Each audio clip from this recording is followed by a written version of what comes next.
Hi hello welcome to మంత్ర 5. తమ్ముడు కోసం అన్నయ్య రంగంలోకి దిగుతున్నారు. పిఠాపురం నుంచి పోటీ చేస్తున్న జనసేనానికి మద్దతుగా మెగా హీరోలు ప్రచారంలోకి వస్తున్నారు.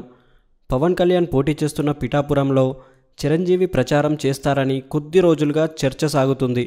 ఇప్పుడు అధికారికమయ్యింది. ఇందుకు ముహూర్తం ఖరారు చేశారు. 2009లో చిరంజీవి తన ప్రజారాజ్యం అభ్యర్థిగా గెలిపించుకున్న వంగ గీతను నేడు ఓడించి తన తమ్ముడిని గెలిపించాలని కోరేందుకు సిద్ధమయ్యారు. పిఠాపురం నుంచి గెలిచి అసెంబ్లీలో అడుగు పెట్టాలనేది పవన్ కళ్యాణ్ లక్ష్యం. తాజాగా పవన్ కళ్యాణ్ నామినేషన్ వేళ అభిమానులు పెద్ద సంఖ్యలో తరలివచ్చారు. టీడీపీ నేత వర్మ అక్కడ పవన్ కళ్యాణ్ ప్రచార బాధ్యతలను స్వీకరించారు. జనసేన స్టార్ క్యాంపెయినర్లు రంగంలోకి దిగారు. సామాజిక సమీకరణాల ప్రభావం పిఠాపురంలో ఈసారి గెలుపోటములను నిర్దేశించనుంది. పవన్ కళ్యాణ్ ఇప్పటికే 2 సభలు నిర్వహించారు.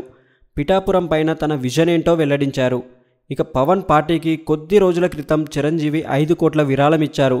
ఆ తర్వాత టీడీపీ కూటమి నుంచి అనకాపల్లి ఎంపీగా పోటీ చేస్తున్న సీఎం రమేష్, పెందుర్తి నుంచి పోటీ చేస్తున్న పంచకర్ల రమేష్ బాబుకు చిరంజీవి మద్దతు ప్రకటించారు. వారిని గెలిపించాలని వీడియో సందేశం ఇచ్చారు. దీనిపైన వైసీపీ నేతలు స్పందించారు. ఇక ఇప్పుడు పవన్ పోటీ చేస్తున్న పిఠాపురంలో 2009 ఎన్నికల్లో ప్రజారాజ్యం విజయం సాధించింది.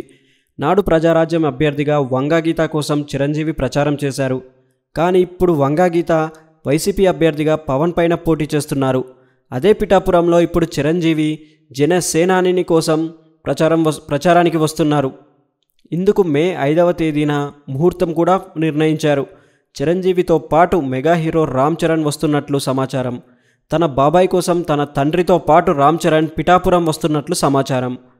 చిరంజీవి, నాగబాబు, రామ్ చరణ్ కలిసి మే 5వ తేదీన పిఠాపురంలో రోడ్ షోలో పాల్గొనేలా ఏర్పాట్లు చేస్తున్నారు. చాలా కాలం తర్వాత చిరంజీవి రాజకీయంగా ప్రచారానికి వస్తుండడంతో మెగా ఫ్యాన్స్తో పాటు రాజకీయంగానూ ఆసక్తి కనిపిస్తుంది.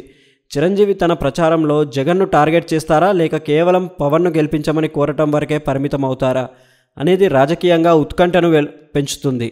అయితే చిరంజీవిని అనకాపల్లిలోనూ ప్రచారం చేయాలని సీఎం రమేష్ కోరుతున్నారు. దీనిపైన చిరంజీవి నిర్ణయం ఏంటనేది వెల్లడి కావాల్సి ఉంది. చిరంజీవి ప్రచారంలో అభిమానులతో పాటు జనసేన, బీజేపీ, టీడీపీ శ్రేణులు పాల్గొనేలా ఇప్పటికే సమాచారం ఇచ్చారు.